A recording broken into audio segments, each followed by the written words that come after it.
कभी किसी ने सोचा है कि एक ही औरत एक ही घर में दो जिंदगियां कैसे तबाह कर सकती है? एक बूढ़ा बाप जिसने उस औरत के लिए सब कुर्बान कर दिया और एक मासूम बेटा जिसे उसी औरत से प्यार हो गया बिना ये जाने कि वो उसके पिता की बीवी थी। क्या ये इत्तेफाक था या बदले की चाल? क्यों उस औरत के जाने के बाद भी हवेली में उसकी खुशबू बाकी रही? क्यों पिता ने जाते जाते बस एक ही बात कही, विक्रम, संभलना। आज आप सुनेंगे एक ऐसी कहानी जहां प्यार, धोखा और सच्चाई तीनों का चेहरा एक ही औरत थी। एक ऐसी कहानी जो आपके दिल को छू जाएगी। मैं आज पूरे 10 साल बाद लंदन से वापस अपने देश, अपने शहर इलाहाबाद लौटा था। बरसों से जो घर सिर्फ यादों में बसता था, आज फिर सामने खड़ा था। पुराना हवेली जैसा मकान जिसमें अब बस खामोशी थी।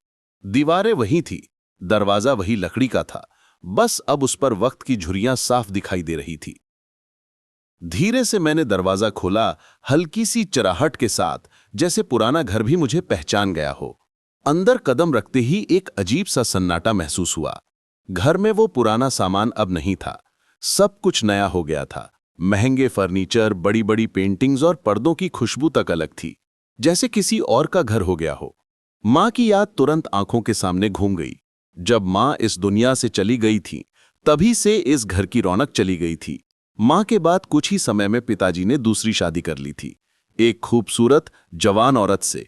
तब से इस घर का माहौल ही बदल गया था। अब इस घर में वो मां की खुशबू नहीं थी, वो अपनापन नहीं था, बस अजनबीपन था। और मैं उस अजनबीपन से दूर भाग गया था। उस वक्त मेरी उम्र कुछ 25-27 साल की थी। जिंदगी के रंगीन दिन थे, अपने सपने थे, लेकिन जब दिल में कोई अपना ना हो तो जवानी के दिन भी बोझ लगने लगते हैं। मैं लंदन चला गया था नौकरी के बहाने, पर असल में उस घर से भागने के लिए, क्योंकि पिताजी की शादी ने मुझे अंदर से तोड़ दिया था। मेरे पिताजी हमेशा एक मजबूत इंसान रहे हैं, लेकिन जब किसी को बुढ़ापे में जवानी का साथ मिल जाता है तो इंसान सब भूल जाता है। उन्हें भी एक कम उम्र की लड़की मिली थी और वे उस पर फिदा हो गए थे। लेकिन कौन सी लड़की ज्यादा दिन एक बुजुर्ग आदमी के साथ रहना पसंद करती है? लड़कियों के भी सपने होते हैं, अरमान होते हैं, और वही हुआ जिसका डर था। कुछ ही सालों में उसने पिताजी को छोड़ दिया और चली गई। मुझे किसी से कोई मतलब नहीं था। जब मैंने सुना कि पिताजी शादी करने वाले हैं, उसी पल मैंने लंदन जाने का फैसला कर लिया। मुझे उस औरत, जो अब मेरी सौतेली मां थी, उसमें कोई दिलचस्पी नहीं थी। मैं उसे स्वीकार नहीं कर पाया था, न दिमाग से न दिल से। वक्त बीतता गया। मेरे मोहल्ले का दोस्त अरुण कभी कभी फोन पर खबर दे देता था, भाई तुम्हारे पापा ठीक हैं, लेकिन वो औरत अब उनके साथ नहीं है। मैं बस सिर हिला देता था। अंदर से कभी कभी तरस भी आता था उस औरत पर। सोचता था शायद मजबूरी में शादी की होगी, लेकिन फिर खुद को समझा लेता, किसने कहा था उसे ऐसा करने को? कुछ पैसे के लिए अपनी जवानी एक बूढ़े आदमी के हाथों सौंप दी। वक्त के साथ मैंने ये सब भुला दिया था। लेकिन आज सालों बाद जब मैं इस हवेली में दाखिल हुआ तो एक अजीब डर और बेचैनी थी। मैं अपने ही घर में अजनबी महसूस कर रहा था। अभी मैं अपने ख्यालों में खोया हुआ था कि ऊपर से किसी के कदम की आहट आई। धीरे धीरे कोई सीढ़ियां उतर रहा था। मेरी नजर उस तरफ उठी और अगले ही पल मेरा दिल थम गया। वो मेरे पिताजी थे। 10 साल बाद मैं उन्हें देख रहा था। वक्त में उन्हें झुका दिया था। बाल पूरी तरह सफेद हो चुके थे, चेहरा झुर्रियों से भरा, आवाज कांपती हुई, आंखों में उदासी और चाल में कमजोरी। जो कभी शेर की तरह बोलते थे, आज उनके कदम डगमगा रहे थे। मेरी आंखें भर आईं। मैं आगे बढ़ा और उनके कदमों में सिर झुका दिया। पापा। मेरी आवाज धीमी थी। उन्होंने कांपते हाथों से मेरे सर पर हाथ रखा, फिर गहरी सांस ली और बोले, आज याद आ गई अपने बूढ़े बाप की। पत्थर दिल औलाद, बाप को इस हालत में छोड़कर कौन जाता है? उनकी आवाज में गुस्सा था, लेकिन गुस्से के पीछे दर्द छिपा था। मैं कुछ नहीं बोला, बस चुपचाप खड़ा रहा। फिर धीरे से कहा, अब नहीं जाऊंगा पापा, अब हमेशा आपके पास रहूंगा। उन्होंने एक ठंडी सांस ली, जैसे कोई बोझ हल्का हुआ हो। बोले, अब तो बस इतना चाहता हूं कि जब मेरा वक्त आए तो मेरा बेटा मुझे अग्नि दे। मैं सन्न रह गया। दिल में अजीब सी टीस उठी। वो बात जैसे मेरी रगों में उतर गई। उन्होंने मुझे अपने सीने से लगा लिया। उनकी आंखों से आंसू बह रहे थे। मैंने अपने हाथों से वो आंसू पोंछे और उन्हें सोफे पर बिठा दिया। पापा मेरा हाथ कसकर पकड़े बैठे रहे, जैसे डर हो कि मैं फिर से चला न जाऊं। हम देर तक बातें करते रहे, लेकिन उन्होंने अपनी दूसरी शादी या उस औरत का नाम तक नहीं लिया, जैसे वो चाहकर भी उस हिस्से को याद नहीं करना चाहते थे। मैं भी टटोलना नहीं चाहता था। थोड़ी देर में नौकर पराठे लेकर आया। पापा बोले, तेरे पसंद के आलू के पराठे बनवाए हैं, चल खा ले। मैं मुस्कुराया। सालों बाद घर के खाने की खुशबू आई थी। हम दोनों ने साथ बैठकर खाना खाया। पापा बोले, आज तो मजा आ गया। रात को हम दोनों अपने अपने कमरे में चले गए, लेकिन मेरी नींद जल्दी खुल गई। सोचा चलो पापा का कमरा देख लूं, इतने सालों से वहां क्या क्या बदला होगा। मैं धीरे से दबे पांव अंदर गया। सब कुछ सजा संवरा था, लेकिन कुछ अजीब सा एहसास था, जैसे इस कमरे में कोई राज छुपा हो। मैंने अलमारी खोली। एक हल्की चिर की आवाज आई और मैं ठिठक गया। अंदर कुछ पुराने कपड़े, एक दो पुराने फोटो फ्रेम थे। जैसे ही एक फ्रेम गिरा, मेरी रगों में सिहरन दौड़ गई। मैंने जल्दी से उसे उठाया, धूल झाड़ी और पल भर को उसकी आंखों में खो गया। पता नहीं क्यों उस तस्वीर में कुछ ऐसा था जो दिल को बेचैन कर गया। अलमारी में और भी कुछ था, कुछ पुराने खत, कुछ रसीदें और एक पुरानी साड़ी का पल्लू। उस साड़ी की खुशबू जाने क्यों जानी पहचानी सी लगी। मैं सोचने लगा, क्या ये वही औरत है जिससे पापा ने शादी की थी, या फिर कोई और? कितने सवाल थे जिनके जवाब उस कमरे की दीवारों में छुपे हुए थे। मैंने अलमारी धीरे से बंद की और बाहर निकल आया, लेकिन उस तस्वीर का चेहरा मेरे दिमाग में घूमता रहा, जैसे वो मुझे कुछ कहना चाहती हो। सुबह का सूरज खिड़की से झांकने लगा था। पिताजी अपने कमरे से निकले तो उनकी चाल और भी धीमी लग रही थी। मैंने पूछा, पापा, तबीयत ठीक है ना? उन्होंने हल्की मुस्कान दी और बोले, अब ठीक हूं बेटा, बस थोड़ा बुढ़ापा है जो साथ छोड़ने को तैयार नहीं। मैंने उनके हाथ पकड़े। पापा, अब मैं यहीं रहूंगा, आपको कभी अकेला नहीं छोड़ूंगा। उन्होंने कुछ नहीं कहा, बस आंखों से मुझे देखा, जैसे बरसों की तन्हाई एक पल में मिट गई हो।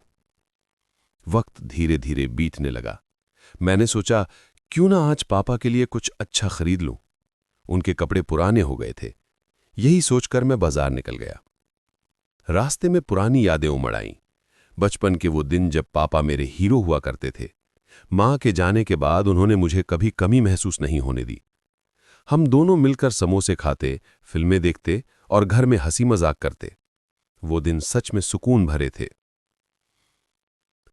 लेकिन फिर एक दिन सब बदल गया था, जब उन्होंने दूसरी शादी का फैसला किया। उस दिन मैंने पहली बार उनसे नजरें चुराई थीं। बाजार पहुंचा तो भीड़ भाड़ का माहौल था। हर तरफ लोग अपनी दुनिया में मस्त। मॉल के अंदर घुसा तो ठंडी हवा के साथ पुरानी यादें और गहरी हो गईं। हर तरफ जोड़े बैठे थे। कोई चाय पी रहा था, कोई फोटो खींच रहा था, कोई हंस रहा था।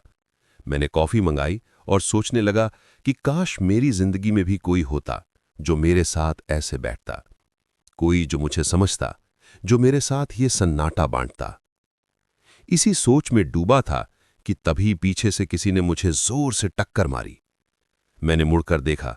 एक लड़की थी, सिर से पांव तक दुपट्टे में लिपटी हुई।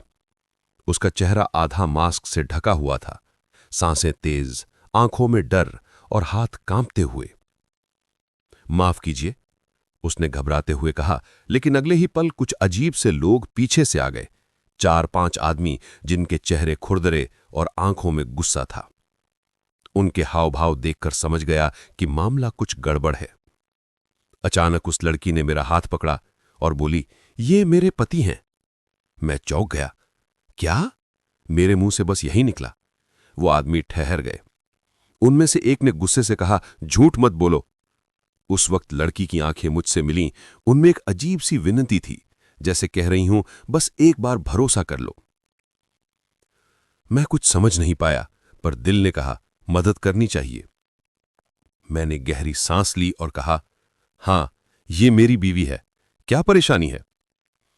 वो आदमी एक दूसरे को देखने लगे, फिर बुदबुदाते हुए बोले, चलो निकलो, अब कुछ नहीं कर सकते। और वो चले गए। मैंने लड़की की ओर देखा। उसकी सांसें तेज थीं, चेहरे पर डर साफ दिख रहा था। आप ठीक हैं? मैंने पूछा। उसने सिर हिलाया, लेकिन कुछ बोली नहीं। अगले ही पल उसके पैर लड़खड़ाए और वो मेरी बाहों में बेहोश हो गई। मैंने आसपास देखा, लोग तमाशा देखने लगे थे। मुझे कुछ समझ नहीं आया कि क्या करूं, पर दिल ने कहा इसे ऐसे नहीं छोड़ सकता। मैंने उसे उठाया और अपनी गाड़ी में लिटा दिया। गाड़ी का इंजन चालू किया और घर की तरफ निकल पड़ा। रास्ते भर बस यही सोचता रहा, कौन थी ये लड़की, कौन थे वो लोग, और उसने मुझे अपना पति क्यों कहा। घर पहुंचते ही नौकर दौड़ आया, साहब ये लड़की कौन है? उसकी बात का जवाब देने से पहले ही पापा का गुस्से से भरा स्वर आया, विक्रम, ये क्या कर रहे हो तुम? एक बेहोश लड़की को घर क्यों लाए? मैंने धीरे से कहा, पापा, रास्ते में मिली थी, कुछ लोग उसका पीछा कर रहे थे, मैं उसे ऐसे नहीं छोड़ सकता। पापा ने गुस्से से कहा, हमारे घर में सिर्फ 2 मर्द हैं, मैं और तुम। एक अजनबी लड़की को यहां रखना ठीक नहीं है, मोहल्ले वाले क्या कहेंगे? मैंने गहरी सांस ली। पापा, मैं कोई गलत काम नहीं कर रहा, बस मदद कर रहा हूं। पापा बोले, दुनिया को तेरी नीयत नहीं दिखती बेटा, बस हालात दिखते हैं, लोग बातें बनाएंगे। थोड़ी देर चुप रहे, फिर धीरे से बोले, अगर तुझे उसकी इतनी फिक्र है तो एक रास्ता है, उससे शादी कर लो। उनकी बात सुनकर मैं सन्न रह गया। क्या? मैंने पूछा। हाँ, पापा बोले, कम से कम बदनामी नहीं होगी और तू भी कुंवारा है। मेरे मन में कई बातें घूमने लगी। ये लड़की कौन है, उसका अतीत क्या है, पर फिर भी किसी अजीब से भाव ने मुझे हां कहने पर मजबूर कर दिया। रात गहराने लगी थी। मैं उस कमरे में गया जहां वो लड़की लेटी थी। वो अब होश में आ चुकी थी, लेकिन डरी हुई लग रही थी। मैंने कहा, घबराइए मत, आप यहां सुरक्षित हैं। उसने डरते डरते कहा, आप कौन हैं? मेरा नाम विक्रम है, आपने खुद मुझे अपना पति बताया था। वो हल्के से मुस्कुराई, जैसे थोड़ी शर्मिंदगी हो। माफ कीजिए, मजबूरी थी, वो लोग मुझे पकड़ लेते तो शायद मार ही देते। मैंने कहा, कोई बात नहीं, अब आप बताइए, आप कौन हैं? वो चुप रही, फिर बोली, मेरा नाम प्रिया है। नाम सुनकर जाने क्यों दिल में एक सुकून सा उतर गया। मैंने कहा, ठीक है प्रिया, अब डरने की जरूरत नहीं। पापा ने कहा है कि अगर आप चाहें तो हम शादी कर सकते हैं। वो चौंक गई, इतनी जल्दी? हाँ, मैंने मुस्कुरा के कहा, कभी कभी वक्त नहीं, हालात फैसला लेते हैं। वो कुछ पल तक मुझे देखती रही, फिर धीमे से सिर झुका लिया। अगर यही आपकी मर्जी है तो मुझे कोई एतराज नहीं। और उस रात महज 1 घंटे की तैयारी में मैं किसी का पति बन चुका था, प्रिया का पति। वो रात मेरे लिए किसी सपने से कम नहीं थी। सब कुछ इतनी तेजी से हुआ कि समझ ही नहीं आया कि मैं कब किसी का पति बन गया। पंडित जी ने मंत्र पढ़े, पापा ने आशीर्वाद दिया और थोड़ी ही देर में मैं और प्रिया 7 फेरों के बंधन में बंध गए। शादी के बाद जब सब शांत हो गया तो हवेली में सिर्फ हम तीनों थे, मैं, पापा और मेरी नई दुल्हन प्रिया। कमरे में आते ही एक अजीब सा सन्नाटा छा गया। दिल की धड़कनें जैसे कानों में गूंज रही थीं। इतनी जल्दी सब बदल जाएगा मैंने कभी नहीं सोचा था। प्रिया बिस्तर पर बैठी थी, सिर झुकाए, घूंघट में छिपे हुई। मैं कुछ पल उसे देखता रहा। उसकी उंगलियां कांप रही थीं, घबराहट उसके हर हाव भाव में झलक रही थी। धीरे से मैंने कहा, प्रिया, अब तुम मेरी पत्नी हो, अपना चेहरा तो दिखाओ। वो हल्का सा पीछे हटी और बोली, हमारे यहाँ एक रिवाज है कि सुहागरात की रस्मों से पहले दुल्हन अपना चेहरा नहीं दिखाती। उसकी आवाज में मिठास थी, लेकिन कुछ रहस्य भी। मैंने मुस्कुराया, तो फिर रिवाज निभा लेते हैं। फिर थोड़ा पास गया और कहा, लेकिन प्रिया, अब ये हमारा घर है और मुझे झिझक नहीं चाहिए। वो चुप रही। मैंने महसूस किया कि उसके शरीर में एक अजीब सी बेचैनी थी। फिर धीरे से बोली, आप कपड़े बदल लीजिए, मैं तब तक पूजा की थाली रख दूं। मैंने सिर हिलाया और अलमारी की ओर बढ़ गया। कपड़े बदलते वक्त भी मन में अजीब से ख्याल घूम रहे थे। मैं सोच रहा था, कौन है ये लड़की, किस हालात में ये मेरी जिंदगी में आई और क्यों इसके चेहरे पर हमेशा डर रहता है। जब मैं वापस पलटा तो वो अब भी घूंघट में थी। मैंने कहा, अब तो रात काफ़ी हो गई है, चलो थोड़ा आराम कर लो। वो बोली, आप सो जाइए, मैं थोड़ी देर पूजा करूंगी। मैं बिस्तर पर लेट गया, लेकिन नींद कोसों दूर थी। उसके पाँव की हल्की आहट कमरे में गूंज रही थी। कभी लगता जैसे वो मेरे पास आकर ठहर गई हो, फिर अगले ही पल उसके कदमों की आवाज़ दूर चली जाती। वो पूरी रात वैसे ही जागती रही और मैं उस रहस्य में उलझा रहा जो घूंघट में छिपा था। सुबह जब आंख खुली तो धूप कमरे में फैल चुकी थी। मैंने देखा वो सोफे पर बैठी थी, अब भी उसी घूंघट में। मैंने हंसते हुए कहा, अब तो सूरज भी निकल आया है, अब तो चेहरा दिखा दो। उसने धीमे से कहा, नहीं, अभी नहीं, सही वक्त आने पर आप मुझे देख लेंगे। उसकी बात सुनकर मैं चुप हो गया। शायद वो किसी दर्द से गुजर रही थी जिसे मैं नहीं जानता था। मैं नीचे गया तो पापा अखबार पढ़ रहे थे। उन्होंने पूछा, सब ठीक है ना? मैंने झूठी मुस्कान के साथ कहा, हाँ, सब बढ़िया है। उन्होंने कहा, बहू को आज मंदिर ले जाना, थोड़ा घूम फिर आएंगे तो मन हल्का होगा। मैंने सिर हिलाया, लेकिन भीतर कहीं ना कहीं बेचैनी थी। शाम को मैं और प्रिया बाजार गए। वो धीरे धीरे चल रही थी, जैसे इस दुनिया से अनजान हो। कभी किसी कपड़े को देखती, कभी किसी खिलौने को, जैसे बहुत सालों बाद दुनिया देख रही हो। उसके चेहरे पर मासूमियत थी, लेकिन उस मासूमियत में एक अजीब डर भी छिपा था। मैंने मजाक में कहा, तुम्हें तो सब कुछ खरीदने का शौक है। वो मुस्कुराई और उसकी मुस्कान देखकर लगा जैसे पूरे बाजार की रोशनी उसी में समा गई हो। उस पल के लिए मैंने सारे शक भूल गए। वो सच में खूबसूरत थी। रात को जब हम लौटे तो पापा थोड़ा बीमार लग रहे थे। मैंने पूछा, पापा, डॉक्टर को बुला लूं? उन्होंने कहा, नहीं बेटा, बस थकान है। मैंने फिर भी जिद की, कल चलेंगे डॉक्टर के पास। पापा ने मुस्कुराते हुए कहा, पहले अपनी नई जिंदगी संभाल ले, फिर मेरा ध्यान रखना। उनकी आंखों में स्नेह था, पर कहीं गहराई में कोई चिंता भी थी। रात गहरी हो गई थी। हवेली के बाहर ठंडी हवा चल रही थी। कमरे में हल्का अंधेरा था। प्रिया अब तक तैयार होकर आई थी। उसने हल्की सी गुलाबी साड़ी पहनी थी, वही जो मेरी मां की थी।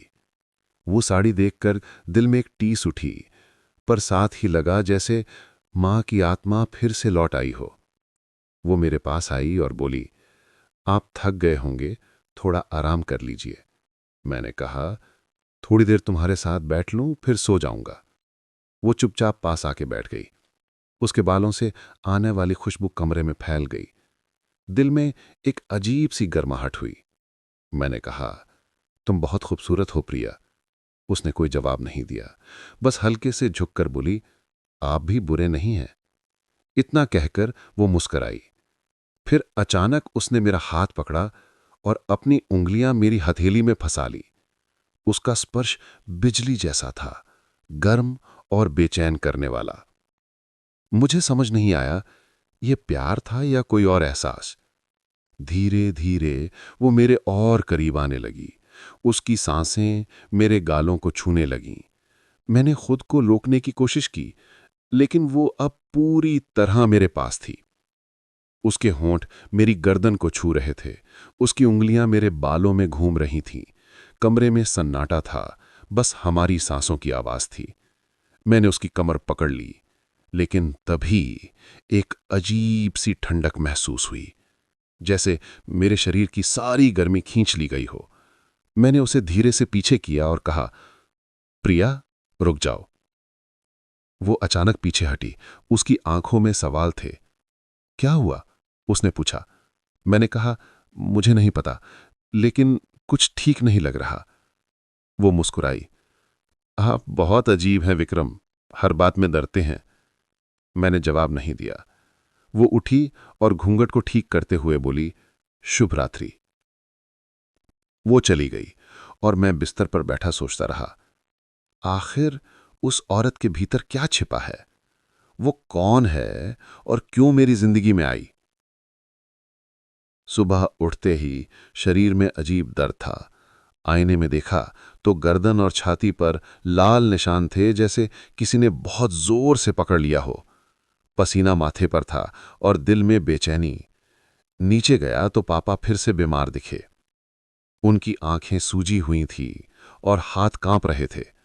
मैंने कहा, आज कोई बहाना नहीं चलेगा, डॉक्टर के पास चलिए। उन्होंने मुस्कुराकर कहा, प्यार है ना बहू का, जल्दी ठीक हो जाऊंगा। मैंने देखा प्रिया रसोई में थी, लेकिन उसकी आंखें किसी रहस्य में डूबी हुई थीं। वो मुझे देखकर मुस्कुराई, लेकिन उस मुस्कान में अपनापन नहीं था। वो मुस्कान थी जैसे कोई खेल खेल रहा हो। उस दिन मैंने पहली बार सोचा, क्या मैंने सही फैसला किया था? दिन बीतते गए, पर घर का माहौल धीरे धीरे अजीब होता जा रहा था। पापा की तबीयत दिन ब दिन बिगड़ती जा रही थी। कभी तेज बुखार, तो कभी कंपकंपी, तो कभी बेहोशी। डॉक्टर को दिखाने की कोशिश करता तो पापा मना कर देते, बस थोड़ी थकान है, सब ठीक हो जाएगा। पर मैं जानता था, कुछ तो गड़बड़ है। उनकी आंखों में जैसे कोई डर था, जैसे वो कुछ कहना चाहते हों पर कह नहीं पा रहे। एक रात जब मैं अपने कमरे में बैठा था, तो नीचे से किसी के कदमों की आवाज आई, धीरे धीरे, जैसे कोई दबे पांव चल रहा हो। मैंने दरवाजे से झांक कर देखा। प्रिया थी। वो आधी रात को चुपचाप पापा के कमरे की ओर जा रही थी। मेरे दिल की धड़कनें तेज हो गईं। मैंने सोचा, आधी रात को पापा के कमरे में क्यों जा रही है? कदमों के बल मैं भी पीछे पीछे गया। पापा का कमरा अंधेरे में डूबा था, बस टेबल लैंप की हल्की रोशनी जल रही थी। प्रिया धीरे से अंदर गई, दरवाजा बंद किया और फिर कुछ पल तक चुप रही। फिर उसने धीरे से किसी अलमारी की ओर कदम बढ़ाए। उसने कुछ कागज निकाले और फिर एक छोटी सी शीशी बाहर निकाली। उसमें कुछ हरे रंग का तरल था। उसने उसे देखा, मुस्कुराई और अपने दुपट्टे में छुपा लिया। मेरे शरीर में सिहरन दौड़ गई। वो आखिर क्या चीज थी? मैं तुरंत अपने कमरे में लौट आया, लेकिन नींद उड़ चुकी थी। सुबह तक सोचता रहा, क्या वो किसी दवाई का डिब्बा था या जहर की शीशी? पता नहीं क्यों, उस रात के बाद से मेरे मन में उसके लिए अजीब सा डर बैठ गया। अगले दिन सुबह जब मैं नीचे आया तो पापा का चेहरा बहुत फीका था। मैंने कहा, पापा, अब बस आज डॉक्टर के पास चलिए। उन्होंने मुश्किल से मुस्कुराते हुए कहा, अब डॉक्टर क्या करेगा बेटा, मेरा वक्त आ गया है। मैं चौंक गया। ऐसा मत कहिए पापा, कुछ नहीं होगा आपको। लेकिन उनकी आंखें कुछ और कह रही थीं, जैसे वो किसी अंदरूनी दर्द से गुजर रहे हों। उसी वक्त नौकर आया, बोला, साहब, नाश्ता लग गया है। मैंने पापा को उठाया, उनके कंधे पकड़े और डाइनिंग टेबल तक ले गया। प्रिया पहले से वहां बैठी थी, बड़े आराम से चाय पी रही थी। मैंने देखा, उसकी आंखों में न नींद की थकान थी, न किसी बात की चिंता।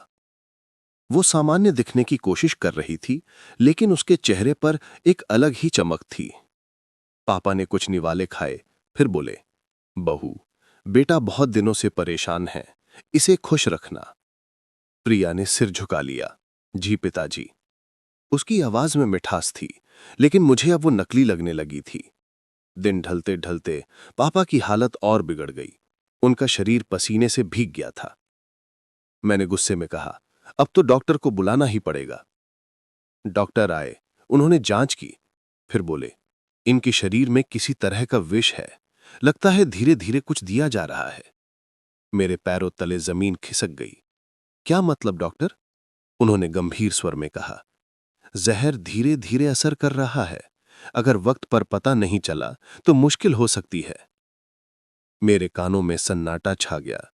मैंने चारों तरफ देखा।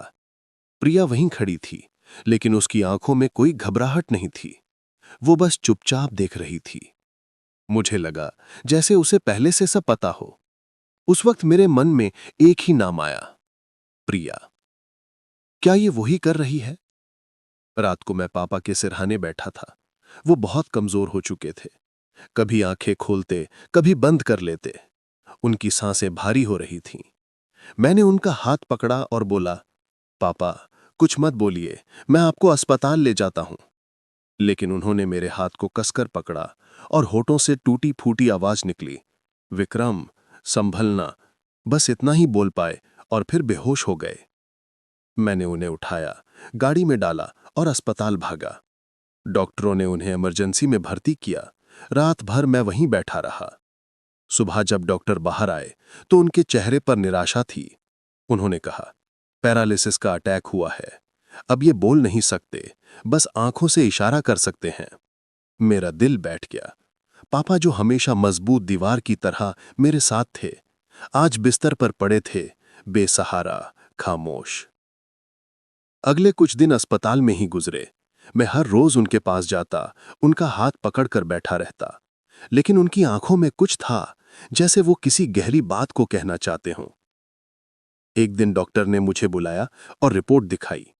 इनके खून में जहर के तत्व पाए गए हैं, जैसे किसी ने लंबे वक्त से थोड़ा थोड़ा दिया हो। मुझे लगा जैसे बिजली गिरी हो। मैंने पूछा, क्या कोई बचाने का तरीका है? उन्होंने सिर झुका लिया। बहुत देर हो चुकी है। मैं बाहर निकला, आंखों से आंसू बह रहे थे। दिमाग में सिर्फ एक शक गूंज रहा था, क्या प्रिया ने ये सब किया है? 3 दिन बाद पापा इस दुनिया से चले गए। उनकी आंखें बंद थीं, लेकिन चेहरा शांति से भरा हुआ था। लगता था जैसे वो अब उस बोझ से आजाद हो गए हों, जिसे वो इतने दिनों से छुपा रहे थे। घर लौटा तो हवेली जैसे सूनी पड़ गई थी। हर कोने में पापा की आवाज गूंजती थी। उनकी पुरानी कुर्सी अब भी वहीं थी, जिस पर वो शाम को बैठते थे। उनका चश्मा, उनकी घड़ी, सब कुछ जस का तस रखा था। लेकिन अब कोई नहीं था जो कहे, बेटा चाय बना दे। मैं छत पर अकेला बैठा था। रात गहरी हो चुकी थी। आसमान में बादल थे और हवा ठंडी थी। दिल में गुस्सा भी था, दर्द भी। तभी पीछे से किसी ने धीरे से आवाज दी, विक्रम। मैंने मुड़कर देखा, प्रिया थी। उसने आज पहली बार बिना घूंघट के चेहरा दिखाया था। वो बेहद खूबसूरत थी, इतनी कि कुछ पल के लिए मैं अपने सारे सवाल भूल गया। लेकिन फिर याद आया, ये वही औरत है जिसकी वजह से मेरे पापा अब नहीं रहे। मैंने गुस्से से कहा, तुम आ गई, अब क्या चाहिए तुम्हें? वो धीरे से बोली, मैं बस आपसे बात करना चाहती हूं। मैं चुप रहा। वो पास आई और बोली, आपने आज कुछ खाया नहीं, मैं आपके लिए चाय लाई हूं। मैंने उसकी ओर देखा।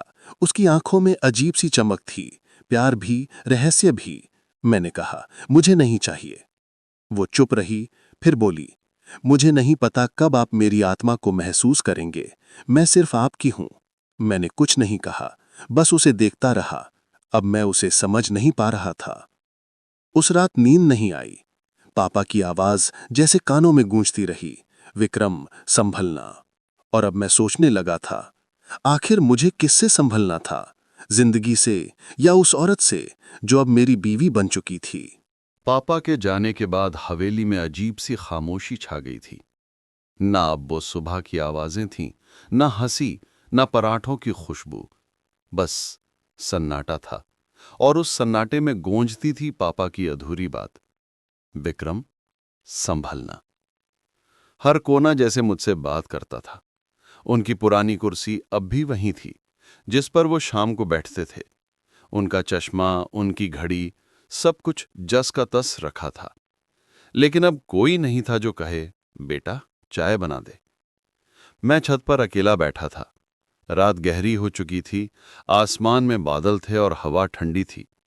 दिल में गुस्सा भी था, दर्द भी। तभी पीछे से कदमों की आहट आई। मैंने मुड़कर देखा, प्रिया थी। वो बिना घूंघट के खड़ी थी। उसका चेहरा आज पहली बार पूरी तरह साफ नजर आया, नाजुक, सुंदर, लेकिन आंखों में एक अजीब सा रहस्य। वो धीरे से बोली, विक्रम, आप ऐसे अकेले क्यों बैठे हैं? मैंने कहा, क्यों ना बैठूं, आज घर में जो था वो चला गया। उसने मेरी तरफ देखा, आंखें नम थीं। मुझे अफसोस है, आपके पापा बहुत अच्छे इंसान थे। मैंने गुस्से से कहा, अगर सच में अफसोस है तो बताओ, उन्हें किसने मारा? उसकी आंखें अचानक बड़ी हो गईं। क्या मतलब? उसने हकलाते हुए पूछा। मैंने कहा, डॉक्टर ने बताया कि पापा को जहर दिया गया था और उस घर में सिर्फ हम दोनों थे। वो कुछ पल के लिए चुप रही, फिर बोली, आप मुझ पर शक कर रहे हैं? शक नहीं, यकीन है। मेरी आवाज ऊंची हो गई थी। वो पीछे हटी, चेहरा उतर गया। फिर धीरे से बोली, आप नहीं जानते, मैं ऐसी नहीं हूं जैसा आप सोचते हैं। मैंने कहा, तो बताओ, सच क्या है? वो कुछ बोलना चाहती थी, पर रुकी रही। फिर धीरे से कहा, समय आने पर सब बताऊंगी।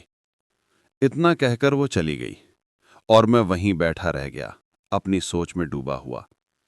अगले दिन सुबह मैं पापा के कमरे में गया।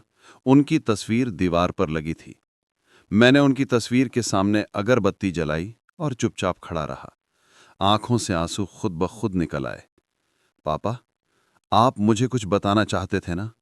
अब बताइए, कैसे समझूं कि किसने आपके साथ ये सब किया?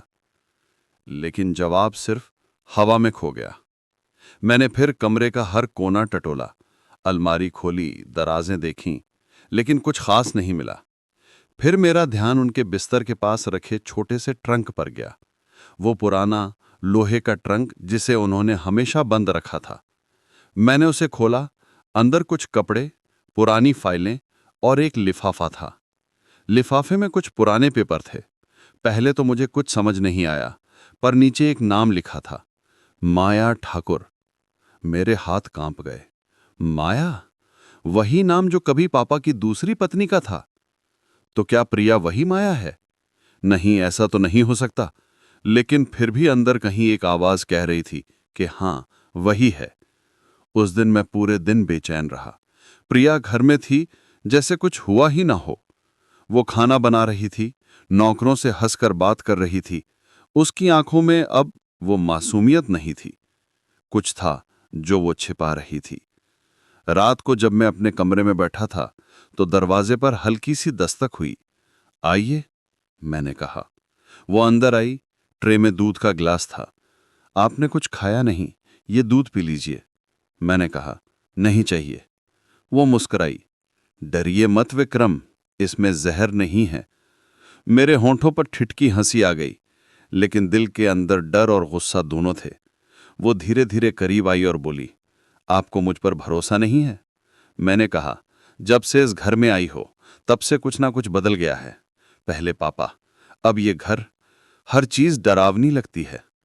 वो बोली, कभी कभी जो दिखता है वो सच नहीं होता। मैंने कहा, तो दिखाओ सच। वो चुप रही, फिर ग्लास मेरे सामने रखकर चली गई। उसके जाते ही मैंने वो दूध नहीं पिया। ग्लास को वैसे ही छोड़ दिया, लेकिन दिल में अब साफ था, कुछ तो है जो ये छिपा रही है। अगले दिन मैंने अपने पुराने नौकर रामू को बुलाया, जो पापा के साथ सालों से था। मैंने उससे पूछा, रामू, पापा की तबीयत कब से खराब थी? वो बोला, साहब, पिछले कुछ महीनों से। पर कुछ अजीब बात थी। अजीब बात? कैसी बात? वो बोला, बहू जी हर दिन पिताजी को एक खास दवाई देती थीं। कहती थीं डॉक्टर ने बताया है, लेकिन वो शीशी कभी किसी ने नहीं देखी। मैंने कहा, वो शीशी कहाँ रखती थी? रामू बोला, शायद उनके कमरे में, लेकिन जब आप घर आए तब वो सब गायब हो गया। अब मेरे सारे शक पक्का हो चुके थे। उस रात मैं छत पर बैठा सो चाहा था। हवा में हल्की ठंड थी, लेकिन मेरे अंदर आग जल रही थी। पापा की मौत, वो शीशी, माया का नाम, सब जैसे एक पजल बन गया था, और उस पजल का एक ही नाम था, प्रिया। तभी पीछे से हल्के कदमों की आवाज आई। मैंने मुड़कर देखा, वो फिर थी। वही मुस्कान, वही आंखें। वो धीरे से बोली, कब तक मुझसे भागते रहोगे विक्रम? मैंने गुस्से से कहा, भाग नहीं रहा, सच्चाई ढूंढ रहा हूं। वो बोली, कभी कभी सच्चाई बहुत दर्द देती है। मैंने कहा, दर्द तो पहले ही दे चुकी हो तुम। वो कुछ पल चुप रही, फिर मेरे पास आकर बोली, मैं तुम्हारे पापा की बहू नहीं थी विक्रम, उनकी बंदी थी। मैं चौंक गया। क्या मतलब? वो बोली, वो मुझसे प्यार करते थे, लेकिन मैं कभी नहीं करती थी। मैंने बस एक गलती की, इस घर में कदम रखा। वो रोने लगी। उसके आंसू मेरे दिल को छू गए, लेकिन मेरा दिमाग अब भी उलझन में था। तो फिर पापा की मौत का क्या? वो बोली, मैं कसम खाती हूं, मैंने कुछ नहीं किया। लेकिन अगर तुम सच जानना चाहते हो तो कल सुबह मेरे साथ चलना। इतना कहकर वो चली गई। जैसे कुछ अधूरा रह गया हो। रात भर मैं सो नहीं सका। क्या सच में वो निर्दोष थी या कोई नया खेल खेल रही थी? सुबह हुई तो मैंने देखा प्रिया गाड़ी के पास खड़ी थी। मैं उसके पास गया, कहाँ चलना है? वो बोली, जहां से ये सब शुरू हुआ था। और गाड़ी चल पड़ी। शहर के बाहर पुराने कच्चे रास्तों से गुजरते हुए हम एक पुराने मंदिर के पास पहुंचे। वो बोली, यहीं पर मेरी पहली शादी हुई थी। मेरे कदम थम गए। पहली शादी? वो बोली, हां, 10 साल पहले। मैंने पूछा, किससे? उसने मेरी तरफ देखा, उसकी आंखों से आंसू बह निकले। तुम्हारे पिता मोहन ठाकर से। मेरे पैरों तले जमीन खिसक गई। चारों तरफ सन्नाटा छा गया। दुनिया जैसे थम गई थी। मंदिर के सामने की हवा अचानक भारी लगने लगी।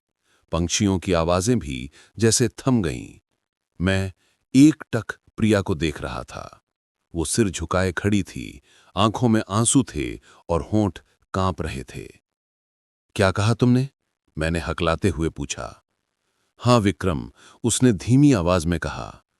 10 साल पहले मेरी शादी तुम्हारे पिता मोहन ठाकर से हुई थी।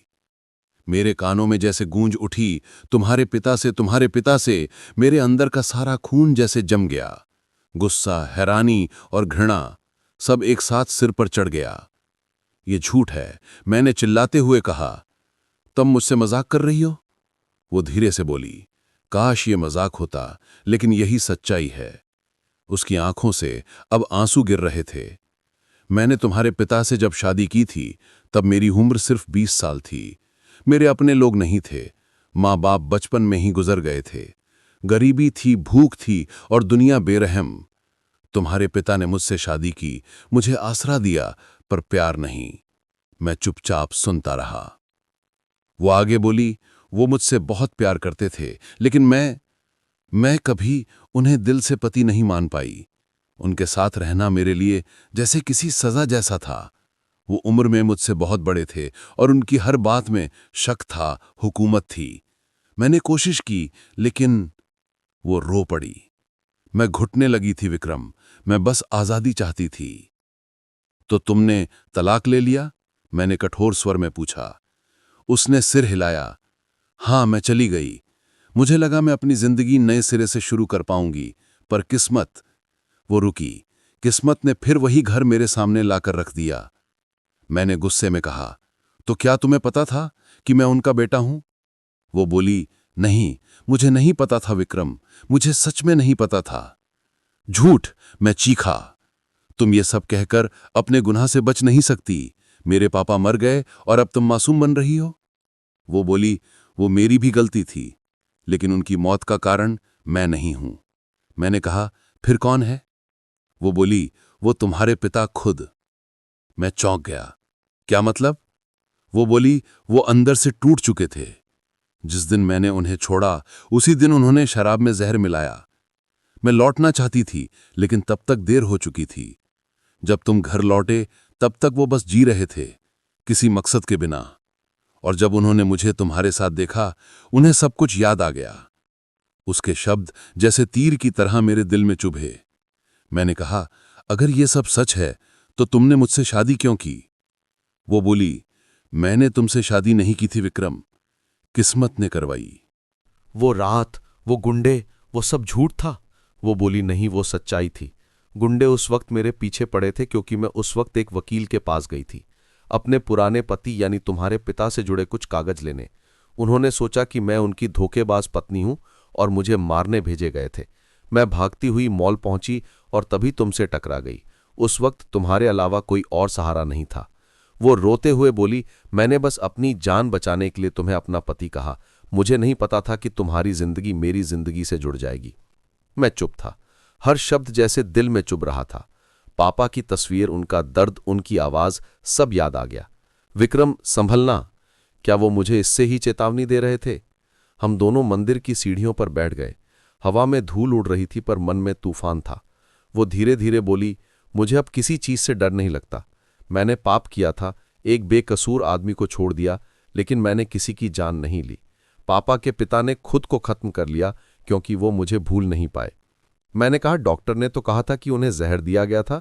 वो बोली, वो शराब में मिला हुआ था विक्रम, उन्होंने खुद पी थी। मैंने उन्हें छुआ तक नहीं। उनकी मौत का जहर उनके अकेलेपन में था। मैंने कहा, और वो कोर्ट के पेपर, वो पुराने कागज? वो बोली, वो मेरे तलाक के पेपर थे। मैंने उन्हें इसलिए छिपाया ताकि तुम्हें यह सच कभी ना पता चले। मुझे डर था कि अगर तुम्हें सच्चाई पता चल गई तो तुम मुझे कभी माफ नहीं करोगे। और क्या मैं अब कर सकता हूं? मैंने कहा, जिस औरत ने मेरे पिता से शादी की, वही आज मेरी बीवी है। क्या तुम समझती हो ये बात कितनी शर्मनाक है? वो उठ खड़ी हुई। उसकी आंखों में अब कोई आंसू नहीं था, बस गहराई थी। वो बोली, मैंने तुम्हें कभी धोखा नहीं दिया, बस अपने अतीत से बचने की कोशिश की। अगर तुम्हें लगता है कि मैंने पाप किया है तो सजा दो मुझे, मैं अब भागूंगी नहीं। वो सीढ़ियों पर बैठ गई, हाथ जोड़कर बोली, मुझे बस एक बात कहनी है, तुम्हारे पिता की मौत की असली वजह मैं नहीं, उनका अकेलेपन था।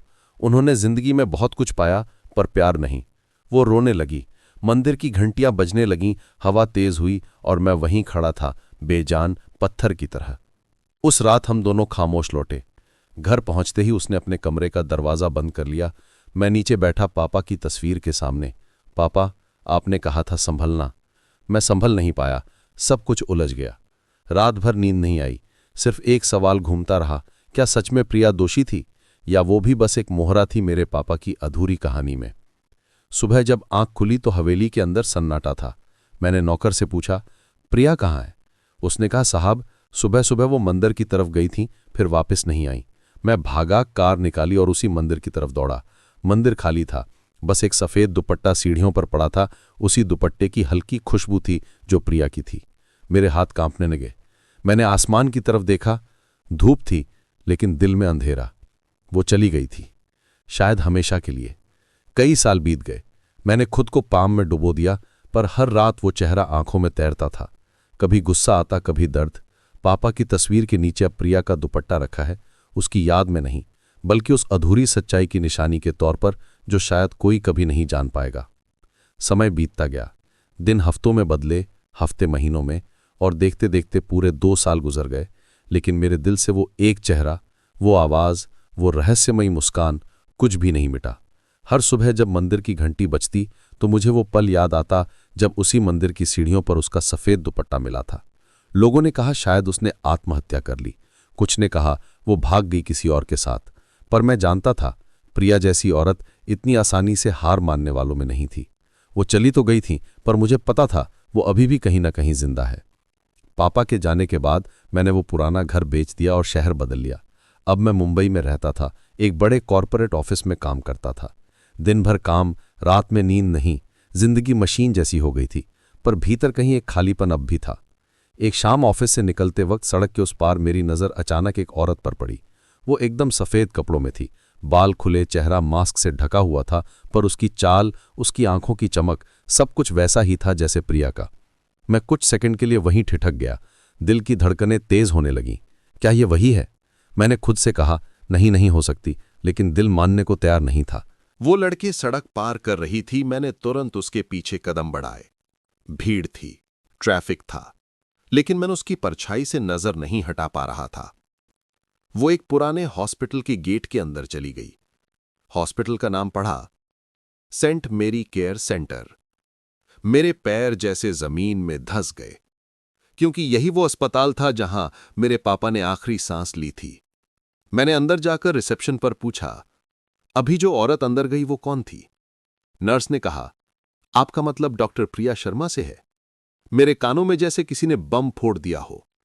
डॉक्टर प्रिया शर्मा, क्या ये वही प्रिया हो सकती है? मैंने नर्स से कहा, मुझे उनसे मिलना है। नर्स ने पूछा, आप कौन? मैंने जवाब दिया, एक पुराना मरीज का बेटा। वो मुस्कुराई और बोली, वो अभी फ्री हैं, 3री मंजिल पर, केबिन नंबर 307। मेरे कदम खुद ब खुद ऊपर बढ़ने लगे। हर सीढ़ी पर दिल जोर से धड़कता जा रहा था। दिमाग कह रहा था कि शायद कोई और होगी, लेकिन दिल, वो तो बार बार कह रहा था कि वो वही है। मैंने दरवाजे पर दस्तक दी। अंदर से आवाज आई, आइए। दरवाजा खोला और पल भर के लिए वक्त रुक गया। वो वही थी, वो प्रिया थी। वो सफेद कोट में थी, बाल बंधे हुए, माथे पर हल्की बिंदी और वही आंखें जिन्हें देखकर किसी की भी दुनिया पलट जाए। उसने मुझे देखा और पल भर को ठिठक गई। फिर धीरे से बोली, विक्रम, तुम। मेरा गला सूख गया था। मैंने कहा, तुम जिंदा हो? वो मुस्कुराई। शायद भगवान ने मुझे सजा दी है कि जिंदा रहूं। मैंने कहा, तुमने मुझसे झूठ बोला था ना? वो कुछ पल चुप रही, फिर बोली, हां, मैंने बहुत झूठ बोले, लेकिन हर झूठ के पीछे सच्चाई थी, वो सच्चाई जो तुम जान नहीं पाए। तो अब बता दो प्रिया, क्यों आई थी मेरी जिंदगी में? क्यों छोड़ा मेरे पापा को और मुझे बर्बाद किया? वो धीरे से खड़ी हुई, खिड़की के पास जाकर बोली, क्योंकि मैं खुद बर्बाद थी विक्रम। उसकी आंखें भर आईं। तुम्हारे पिता ने मुझे शादी के बाद बहुत प्यार दिया, लेकिन वो प्यार नहीं, बंधन था। मैं किसी और से प्यार करती थी, लेकिन मेरे हालात ने मुझे मजबूर कर दिया कि मैं उनसे शादी करूं। शादी के बाद जब उन्होंने मुझे पकड़ कर रखा, तब मैंने सोचा शायद प्यार धीरे धीरे हो जाएगा, लेकिन वो कभी नहीं हुआ। जब मैंने तलाक मांगा तो उन्होंने कहा, ठीक है जाओ, लेकिन याद रखना मेरी बर्बादी का बदला वक्त लेगा। और देखो, वक्त में वो बदला तुमसे लिया। मेरे होंठ सूख गए। मतलब तुमने मुझे जानबूझकर? वो बोली, नहीं विक्रम, मैंने तुम्हें जानबूझकर नहीं चुना। तुमसे पहली बार जब मॉल में टकराई थी, वो वक्त की चाल थी। मुझे खुद नहीं पता था कि तुम वही आदमी के बेटे हो जिसे मैंने कभी छोड़ा था। जब सच्चाई पता चली तब बहुत देर हो चुकी थी। मैं चुप रहा। सारी बातें जैसे दिमाग में घूमने लगी। पापा की मौत, उनकी अधूरी बात और प्रिया की आंखें। वो बोली, जब मुझे पता चला कि तुम्हारे पिता अब नहीं रहे तो मैं टूट गई थी। उनकी मौत ने मुझे अंदर से हिला दिया था। मैंने अपनी जिंदगी तुम्हारे नाम कर दी, पर तुमसे दूर रहना ही ठीक समझा, क्योंकि मैं तुम्हारे पापों की नहीं, तुम्हारे पिता के पापों की छाया थी। मेरी आंखों से आंसू निकल आए। तो अब क्या चाहिए तुम्हें? वो बोली, बस एक माफी, ताकि मेरा बोझ हल्का हो जाए। मैंने कहा, माफी? इतने सालों के बाद? वो बोली, हां, क्योंकि अगर तुम मुझे माफ कर दोगे तो मैं चैन से जी पाऊंगी। वो मेरे पास आई और पहली बार मेरे कंधे पर हाथ रखा। विक्रम, तुम जानते हो तुम्हारे पापा को जहर किसने दिया था? मैंने कहा, क्या? वो बोली, वो जहर मैंने नहीं दिया था, वो नौकर ने दिया था, रामू ने। मैं हैरान रह गया। रामू? लेकिन क्यों? वो बोली, उसने तुम्हारे पापा के लिए काम किया, लेकिन पैसे के लालच में किसी और के हाथ की कठपुतली बन गया। तुम्हारे पिता की जायदाद पर एक रिश्तेदार का दावा था, तुम्हारे चाचा रविंद्र ठाकुर। उसी ने रामू को पैसे देकर धीरे धीरे जहर देने को कहा था। मैं सन्न रह गया। और तुम? वो बोली, जब मुझे पता चला तब तक बहुत देर हो चुकी थी। मैंने सबूत जुटाए, लेकिन किसी ने मेरी बात नहीं मानी। फिर मैंने उस आदमी को पकड़वाया और आज वो जेल में है। मेरी आंखें नम हो गईं। तो ये सब सच है? वो बोली, हां, और यही वजह थी कि मैं तुम्हारे सामने नहीं आना चाहती थी। मुझे डर था कि तुम मुझे गुनहगार समझोगे। कुछ देर कमरे में सन्नाटा छा गया। फिर मैंने धीरे से कहा, तुम्हें माफी नहीं, दुआ मिलनी चाहिए। वो मुस्कुराई, एक दर्द भरी मुस्कान। शायद अब मेरी सजा पूरी हो गई है। इतना कहकर वो धीरे धीरे मेरी आंखों से ओझल हो गई। आज भी जब मैं उस हॉस्पिटल के पास से गुजरता हूं तो हवा में हल्की सी वही खुशबू महसूस होती है, वो प्रिया की थी। लोग कहते हैं उसने वहां से इस्तीफा दे दिया और किसी अनाथालय में बच्चों की सेवा करने चली गई। शायद उसे अब सुकून मिल गया होगा। और मैं अब भी उसी हवेली में लौट आता हूं कभी कभी, जहां दीवारें अब भी पापा की आवाज से गूंजती हैं और हवा में अब भी उसकी खुशबू बसती है। कभी कभी लगता है कुछ कहानियां खत्म नहीं होती, बस खामोशी में जिंदा रहती हैं। समय किसी के लिए नहीं रुकता, वो चलता रहता है, चाहे जिंदगी हंसी दे या दर्द। मेरी जिंदगी भी अब चल पड़ी थी, लेकिन अब मैं पहले वाला विक्रम नहीं था। पापा की मौत, प्रिया की सच्चाई और वो सारे झूठ, सबने मुझे एक बात सिखा दी थी कि सच हमेशा चमकता नहीं, कभी कभी वो दर्द की राख में छिपा होता है। मैंने अब अपना ध्यान काम में लगा लिया था। लोग कहते थे, विक्रम साहब बहुत बदल गए हैं। हां, मैं बदल गया था, क्योंकि अब मैं किसी से उम्मीद नहीं रखता था। हर शाम मैं उसी पुराने मंदिर में जाता जहां प्रिया ने अपने सच की आखिरी बात कही थी। मैं वहां बैठता और घंटियों की आवाज में उसकी हंसी सुनाई देती। कभी हवा चलती तो वो दुपट्टे की खुशबू महसूस होती, जैसे वो अब भी यहीं कहीं आसपास हो। एक दिन मंदिर के पुजारी ने मुझे देखा और कहा, बेटा तुम रोज आते हो, लेकिन आज तुम्हारे लिए कुछ छोड़कर गई थी वो लड़की। मैंने चौंककर पूछा, कौन लड़की? वो मुस्कुराए, वो जो 2 साल पहले हर रोज यहां आती थी। कहती थी, अगर विक्रम आए तो ये लिफाफा उसे देना। मेरे हाथ कांपने लगे। मैंने लिफाफा खोला। अंदर एक चिट्ठी थी और उसके साथ एक तस्वीर। चिट्ठी में लिखा था, विक्रम, जब तुम ये चिट्ठी पढ़ रहे होगे तब शायद मैं बहुत दूर जा चुकी हूं, लेकिन मेरा मन अब भी तुम्हारे पास रहेगा। मैं तुम्हारी जिंदगी में आई, ये मेरी सबसे बड़ी गलती भी थी और सबसे बड़ा वरदान भी। मैंने बहुत कुछ खोया, तुम्हारे पिता का भरोसा, तुम्हारा विश्वास और अपनी पहचान, पर मैंने एक बात पाई, माफी की ताकत। तुम्हारे पिता मुझे माफ नहीं कर पाए, लेकिन तुमने अपनी आंखों में वो सुकून दे दिया जिससे मुझे लगा मैं अब भगवान के सामने सिर उठा सकती हूं। अब मैं वहीं जा रही हूं जहां मासूम बच्चों के साथ नई जिंदगी शुरू होगी। अगर कभी तुम्हें लगे कि मैं तुम्हारे आसपास हूं तो समझ लेना मैं हवा में नहीं, तुम्हारी यादों में हूं। अलविदा, प्रिया। मैंने वो चिट्ठी सीने से लगाई, आंखों से आंसू बह निकले। सामने भगवान की मूर्ति थी और पीछे ढलता सूरज। ऐसा लग रहा था जैसे वक्त ने एक लंबी कहानी के सारे पन्ने समेट लिए हों। कुछ महीनों बाद मैंने सुना सेंट मेरी केयर सेंटर के पास एक अनाथालय खुला है जिसका नाम है माया निकेतन। लोग कहते हैं वहां एक औरत रोज बच्चों को खाना खिलाने आती थी, सफेद साड़ी में, बिना नाम पूछे, बिना कोई पहचान बताए। फिर एक दिन वो आई और हमेशा के लिए चली गई। वो कौन थी किसी ने नहीं जाना, पर मैं जानता था, वो प्रिया थी। मैं उस अनाथालय गया, वहां दीवार पर बच्चों की पेंटिंग्स टंगी थीं और बीच में एक छोटी सी तस्वीर, प्रिया की मुस्कुराती हुई तस्वीर। उसके नीचे लिखा था, जिसने दूसरों को जीना सिखाया वो खुद खामोशी में अमर हो गई। मेरी आंखें भर आईं, मैंने हाथ जोड़कर सिर झुका लिया। उस पल मुझे लगा कभी कभी प्यार का अंत जुदाई से नहीं होता बल्कि माफी से होता है। मैंने हवेली को फिर से बनवाया। अब वहां कोई नौकर नहीं, कोई आलीशान सजावट नहीं, बस एक कमरा है जहां पापा की तस्वीर और प्रिया की चिट्ठी रखी है।